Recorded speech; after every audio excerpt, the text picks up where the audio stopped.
तो गाइस कैसे हैं आप लोग। आज से जो है हम लोग नेटफ्लिक्स की सबसे popular web series stranger things के बारे में एक्सप्लेन करेंगे एंड शुरू करेंगे सीज़न 1 से लेकर सीज़न 4 तक की हर एक एपिसोड की कहानी। क्योंकि एक वीडियो में पूरे सीज़न को एक्सप्लेन करना पॉसिबल नहीं है, तो मैं जो है आप लोगों को एपिसोड बाय एपिसोड स्टोरी समझाने की कोशिश करूँगा एंड उम्मीद है आप सबको ये एक्सप्लेनेशन ज़रूर पसंद आएगी। तो बिना वक्त का मजाक उड़ाए शुरू करते हैं। तो कहानी की शुरुआत होती है हॉकिंस शहर के एक लैब से, जहां हम देखते हैं कि लैब के अंदर सारे लाइट्स जो है ब्लिंक कर रहे होते हैं एंड तभी हम वहां देखते हैं एक साइंटिस्ट जो है किसी चीज़ से भागने की कोशिश करता है एंड लिफ्ट के पास आकर लिफ्ट बुलाता है एंड हम देखते हैं लिफ्ट जो है वो काम नहीं करती एंड कोई चीज़ उस साइंटिस्ट को ऊपर की तरफ खींच लेता है एंड उसे मार देता है एंड अब वो क्या चीज़ है वो तो आपको आगे पता लगेगा।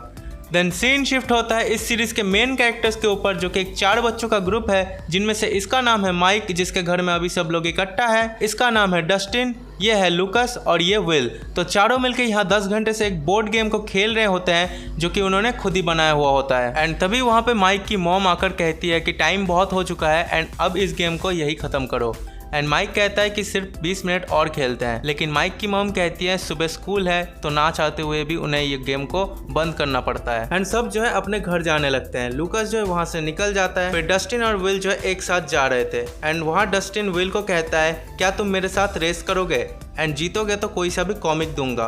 फिर विल कहता है कोई सा भी एंड दोनों रेस करने लगते हैं एंड डस्टिन के स्टार्ट बोलने से पहले ही विल जो है बहुत आगे निकल जाता है एंड कहता है एक्स मैन की कॉमिक तैयार रखना एंड डस्टिन जो है बीच सड़क पर रुक जाता है एंड हम देखते हैं विल जो है हॉकिंस लैब के किसी रेस्ट्रिक्टेड एरिया के अंदर चला जाता है एंड वहाँ जाते जाते विल की साइकिल की लाइट्स अचानक से ब्लिंक कर रही होती है एंड तभी विल के सामने कुछ दिखता है एंड वो अचानक से डर जाता है एंड साइकिल से गिर जाता है एंड साइकिल को छोड़कर अपने घर की तरफ भागता है एंड घर आने के बाद उसको पता चलता है कि उसके घर पे उसके मॉम एंड भाई नहीं है। फिर वो खिड़की पे जाता है तो उसको वो चीज़ फिर से दिखाई देती है एंड विल भाग के जाता है, टेलीफोन के पास आकर किसी को कॉल करने लगता है एंड तभी वहाँ डोर पे वही चीज़ दिखती है जिसने उस लैब में एक साइंटिस्ट को मारा था एंड विल जो है वहाँ से भागता है एंड अपने बैकयार्ड पे जाता है और अपने गन को लोड करता है एंड तभी वहाँ जो है बल्ब जो है बहुत तेज रोशनी करता है एंड अचानक फिर नॉर्मल हो जाता है, लेकिन वहाँ से विल जो है गायब हो जाता है एंड यहीं से अब चैप्टर 1 की शुरुआत होती है, जिसका टाइटल है vanishing of Will Byers. And then हमें दिखाया जाता है विल का घर, जहाँ विल का भाई जिसका नाम जोनाथन है वो ब्रेकफास्ट तैयार कर रहा होता है और वही विल की मॉम जिनका नाम जॉयस बायर्स है वो जोनाथन से विल के बारे में पूछती है और जोनाथन कहता है मैंने उसे उठाया नहीं था तो शायद वो अभी तक सो रहा है एंड विल की मॉम जो है वो उसके रूम में जाती है लेकिन उन्हें विल नहीं दिखता एंड जॉयस अपने बड़े बेटे जोनाथन से पूछता है कि विल कल घर आया था कि नहीं एंड जोनाथन कहता है मुझे नहीं पता, मैं काम पे बिजी था एंड जॉयस कहती है हम दोनों नाइट शिफ्ट नहीं कर सकते, विल का क्या होगा। अब जोनाथन कहता है विल कल पूरे दिन माइक के घर था तो क्या पता अभी तक वही होगा। फिर जॉयस माइक के घर फोन करके माइक की मॉम कैरन को पूछती है क्या विल तुम्हारे वहाँ है, लेकिन वो कहती है विल जो है कल रात 8:15 बजे चला गया था एंड जॉयस कहती है शायद वो स्कूल के लिए जल्दी निकल गया होगा एंड फोन को कट कर देती है। फिर हमें यहाँ हॉकिंस सिटी के एक पुलिस वाले को दिखाया जाता है जिसका नाम है जिम हॉपर, जो कि अकेले रहते हैं एंड जैसे तैसे अपनी ज़िंदगी अपनी ड्यूटी करके निकाल रहे हैं एंड वो मंडे के दिन नहा धो के अपने पुलिस स्टेशन पहुंचता है एंड वहाँ के सेक्रेटरी उन्हें जॉयस के बारे में बताती है कि उनका बेटा कल रात से लापता है एंड आपको उसे ढूंढना चाहिए।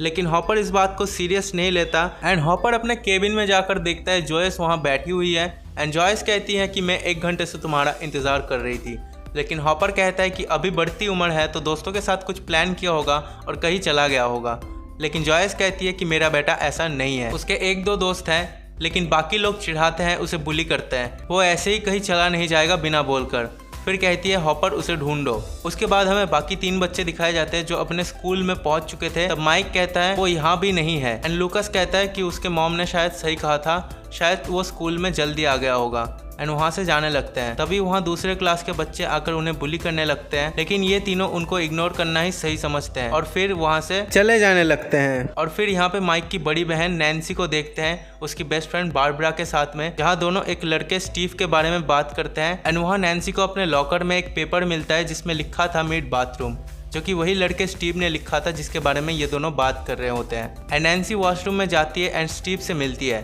एंड स्टीव कहता है कि मैं तुमसे मिलने के लिए घर आ जाऊंगा, लेकिन नैन्सी कहती है कि ये सब मेरे घर पे अलाउ नहीं है एंड कल एग्जाम है तो मुझे स्टडी करनी है। एंड तब स्टीव कहता है कि हम दोनों स्टडी ही करेंगे। फिर सीन शिफ्ट होता है वही हॉकिंस लैब में, जहाँ पे हमें एक नए कैरेक्टर डॉक्टर ब्रैनर को दिखाया जाता है। वहाँ के एक साइंटिस्ट कहते हैं पूरे ईस्ट विंग को 1 घंटे के अंदर खाली कर दिया जाएगा एंड इन्फेक्शन ना फैले इसलिए एरिया को सील कर दिया है। एंड देन सब लोग स्पेशल सूट पहन लेते हैं एंड यहाँ पे हमें कुछ अजीब से स्टिकी पार्टिकल्स दिखते हैं एंड यहाँ एक दीवार के अंदर होल था जिसके अंदर से लाइट्स आ रही थी। एंड वहाँ एक साइंटिस्ट एक लड़की के बारे में बात करता है जो कि हमें दिखाई जाती है, एक छोटी बच्ची जो एक पेशेंट के कपड़े में थी एंड उसके सिर पे बाल भी नहीं थे एंड वो जो है उस लैब से भाग गई है। एंड तभी उसको एक रेस्टोरेंट दिखाई देता है जिसके अंदर वो जाकर टेबल पे रखा खाना लेकर भागने की कोशिश करती है, लेकिन रेस्टोरेंट के ओनर जिनका नाम बेनी है वो उसे पकड़ लेता है। सीन शिफ्ट होता है वही 3 बच्चों के स्कूल में, जहाँ एक साइंस टीचर कुछ समझा रहे होते हैं लेकिन वहाँ के सारे बच्चे क्लास से बाहर जाने लगते हैं, लेकिन वो तीनों जो है नहीं जाते हैं और अपने टीचर से कहते हैं तो क्या आप ले आए? तो टीचर कहते हैं हाँ वो आ गया। एंड वो सब एक रूम में जाते हैं जहाँ उन्हें एक डिवाइस मिलता है जो कि उनके टीचर ने खुद ही बनाया हुआ होता है एंड वो जो है उस डिवाइस से किसी भी जगह से कहीं पर भी बात कर सकते हैं। तभी वहाँ पे हॉपर आता है और तीनों बच्चों को बातचीत के लिए ले जाते हैं, क्योंकि विल के मॉम ने हॉपर को बताया था उसके 3 बेस्ट फ्रेंड्स हैं। वहाँ तीनों एक साथ बताने की कोशिश करते हैं और शोर मचाने लगते हैं, लेकिन एक्चुअली में उन तीनों को भी नहीं पता था कि कल रात 8 बजे के बाद क्या हुआ था। एंड वो तीनों हॉपर को कहते हैं कि हम जो है विल को ढूंढने में आपकी मदद कर सकते हैं, लेकिन हॉपर जो है मना कर देता है और वो कहते हैं स्कूल के बाद तुम सब घर जाओगे एंड तुम लोग विल को ढूंढने के लिए साइकिल से नहीं घूमोगे एंड ना ही जासूसी करोगे। सीन शिफ्ट होता है वही रेस्टोरेंट पे जहाँ वो बच्ची बर्गर खा रही होती है एंड वहाँ पे बेनी उससे उसके बारे में पूछती है, लेकिन वो कुछ भी नहीं बताती। वो उससे बर्गर छीन लेता है और कहता है तुम्हें ये खाना वापस मिलेगा अगर तुम मुझे मेरे सवालों के जवाब दोगी। एंड देन वो दोनों हैंडशेक करते हैं एंड बेनी उस बच्ची से पूछता है कि तुम कौन हो। फिर बेनी की नज़र उस बच्ची के हाथ पे पड़ता है जहाँ लिखा था 11 एंड उससे पूछता है 11 का क्या मतलब हुआ, और वो बच्ची इशारे से बताती है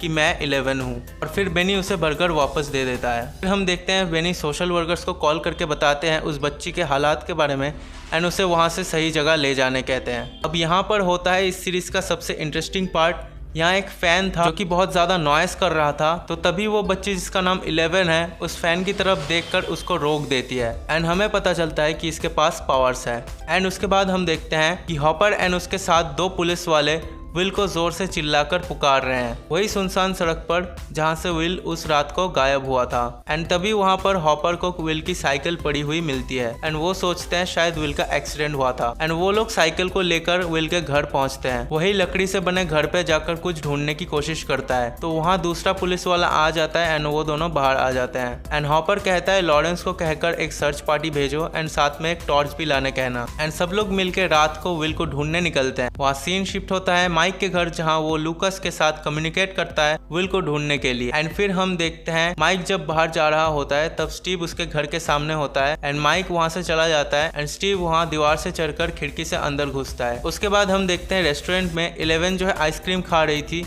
एंड तभी वहाँ सोशल वर्कर की एक लेडी आ जाती है एंड बेनी को गोली मार देता है एंड 11 जो है पीछे के दरवाजे से भागने की कोशिश करती है, लेकिन वहाँ कुछ लोग आ जाते हैं और वो लोग उसके सामने गन पॉइंट करते हैं। यहाँ डॉक्टर ब्रैनर को दिखाया जाता है जो आगे जाकर देखते हैं कि 11 ने इन दोनों को मारकर वहाँ से भाग गई है। उसके बाद हम देखते हैं माइक, लूकस एंड डस्टिन वही पहुँच जाते हैं, वही पहुँच गया है जहाँ से विल की साइकिल मिली थी। फिर हमें विल का घर दिखाया जाता है जहाँ विल की मॉम बहुत ज्यादा परेशान थी उनके छोटे बेटे विल को लेकर, साथ में बड़े बेटे को लेकर भी, कि उन्होंने जोनाथन को अच्छे से नहीं समझ पाई, उसके लाइफ में क्या हो रहा है उसको टाइम नहीं दे पाई काम की वजह से। फिर एक कॉल आता है एंड जॉयस कॉल को उठाती है एंड अजीब अजीब सी आवाज सुनाई देती है एंड एक इलेक्ट्रिक का शॉक लगता है फोन में एंड वो खराब हो जाती है। देन फिर से हमें 3 बच्चे दिखते हैं जो उस फॉरेस्ट में विल को ढूंढ रहे होते हैं एंड उन्हें थोड़ी दूर चलने पर कोई दिखाई देता है एंड टॉर्च जलाते ही उन्हें और कोई नहीं वो बच्ची यानी 11 दिखाई देती है। और इसी के साथ में इस एपिसोड की एंड यही होती है। कैसी लगी आपको स्टोरी एक्सप्लेनेशन नीचे कमेंट करके ज़रूर बताना। मिलते हैं बहुत जल्द इसके सेकंड एपिसोड को लेकर,